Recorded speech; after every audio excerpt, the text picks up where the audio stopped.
அதிமுகவின் செய்தி தொடர்பாளர் சி. சரஸ்வதி இணைப்பில் இருக்கார். வணக்கம் மேடம். இந்த ஜல்லிக்கட்டு தொடர்பாக உச்சநீதிமன்றத்தில் தமிழக அரசு தாக்கல் செய்திருக்கிற இந்த சீராய்வு மனு தள்ளுபடி செய்யப்பட்டிருக்கு. இதை நீங்க எப்படி பாக்குறீங்க? அது மட்டும் இல்லாம இதுல ஜல்லிக்கட்டு அனுமதிக்க கூடியது அல்ல என நீதிபதிகள் கருத்து தெரிவித்திருக்கிறார்களே. அது இப்ப நான் அதாவது திரு இளங்கோவன் திமுக பேச்சும் கேட்டேன்.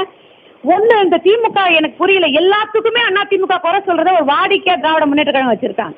திராவிட முன்னேற்ற கழகம் காங்கிரஸ் ஆட்சி இருந்த போதான் ஜல்லிக்கட்டுக்கு தடையே கொண்டு வந்தாங்க. அன்றைக்கு மத்திய அமைச்சர் அந்த காங்கிரஸ் ஆட்சி காலத்தில் தான். எல்லாத்துக்கும் முதல்ல அவங்க அண்ணா திமுக குறை சொல்றதை நிறுத்திட்டு அவங்க சைட்ல இருந்து என்ன சொல்லணுமோ சொல்லட்டும். இது உண்மையிலேயே வருந்தத்தக்க செய்தி. ஏன்னா ஒரு பாரம்பரியமான விளையாட்டு இது. பல நூறு வருடங்களாக. அதுவும் மட்டும் இல்லாம காளைகள் துன்புறுத்தப்படுவதில்லை. ஒரு முறை கோர்ட்டு சொன்ன பிறகு அந்த காளைகளை யாரும் துன்புறுத்துறது இல்ல. காளைகள் இறந்ததான வரலாறும் கிடையாது. காளைகள் மோதி இளைஞர்கள் இறந்திருக்கிறாங்களே தவிர காளைகள் இறந்ததான வரலாறு கிடையாது. ஒரு பாரம்பரிய விளையாட்டு, ஒரு வீர விளையாட்டு. காளைகள் துன்புறுத்தப்படுவதில்லை. மாண்புமிகு நீதிமன்றம் இது நன்கு பரிசீலனை செய்து ஒரு நல்ல தீர்ப்பை சொன்னாங்கன்னா கொஞ்சம் நல்லா இருக்கு. எல்லாருமே இதற்காக வேண்டி போராடிட்டு இருக்கோம். இதுல திமுகவின் டி.கே.எஸ். இளங்கோவன் சற்று முன்பு பேசும்போது தமிழக அரசு சரியான முறையில் கையாளவில்லை இந்த ஜல்லிக்கட்டு தொடர்பாக என கருத்து தெரிவித்திருக்கிறாரே. அதத்தான் சொல்ல வரேங்க. எல்லாத்துக்குமே அண்ணா திமுக குறை சொல்றத ஒரு வாடிக்கையாவே திமுக வச்சிருக்காங்க. திராவிட முன்னேற்ற கழகம் காங்கிரஸ் ஆட்சி காலத்தில் தான் தடையே கொண்டு வரப்பட்டது. அன்றைக்கு மத்திய அமைச்சர் காங்கிரஸ் அவர்கள் தான் கொண்டு வந்தாங்க. திமுக கூட தான் இருந்தாங்க. உடனே தள்ளுபடி செஞ்சிட்டாங்களா?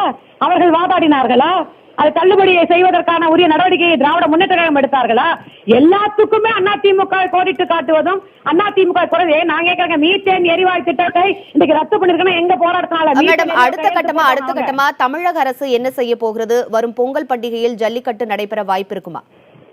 இதாவது இது முக்கியமா வழக்கு போயிருக்கிறதுனாலதான் பிரச்சனையே. தமிழக அரசு மட்டுமே தீர்மானிக்கக்கூடிய இடத்தில் இருந்தால் மாண்புமிகு முதலமைச்சர் அம்மா என்றைக்கோ இந்த தடையை நீக்கி ஜல்லிக்கட்டு நடந்துட்டு இருக்கோம். இது மத்திய அரசும் உச்ச நீதிமன்றமும் கலந்து இருப்பதனால் இதன் தீர்ப்பு அவர்கள் கையில் இருப்பதால் எங்களால் ஆன வாதங்களை நாங்கள் எடுத்து வச்சுட்டே இருக்கிறோம். தமிழக அரசு இந்த விளையாட்டை கொண்டு வர வேண்டும் என்ற வாதங்களை வைத்துக் கொண்டே இருக்கிறோம். இப்பொழுது நீதிமன்றம் இந்த தீர்ப்பை பார்க்கும் போது உண்மையிலே மனதிற்கு ரொம்ப கஷ்டமா இருக்கு. நீதிமன்றம் மறுபடியும் இதை பரிசீலனை செய்ய வேண்டும் நாங்க கோரிக்கை வைக்கிறோம். ஏன்னா இதனால் காளைகள் துன்புறுத்தப்படுவதில்லை, காளைகள் உயிரிழப்பதில்லை. இது ஒரு பாரம்பரியமான விளையாட்டு என்பதனால் தான் இவ்வளவு போராட்டம். இது வேணுங்கிறதுக்காக தான் தமிழக அரசு பல முறை வாதாடி இருக்கோம்.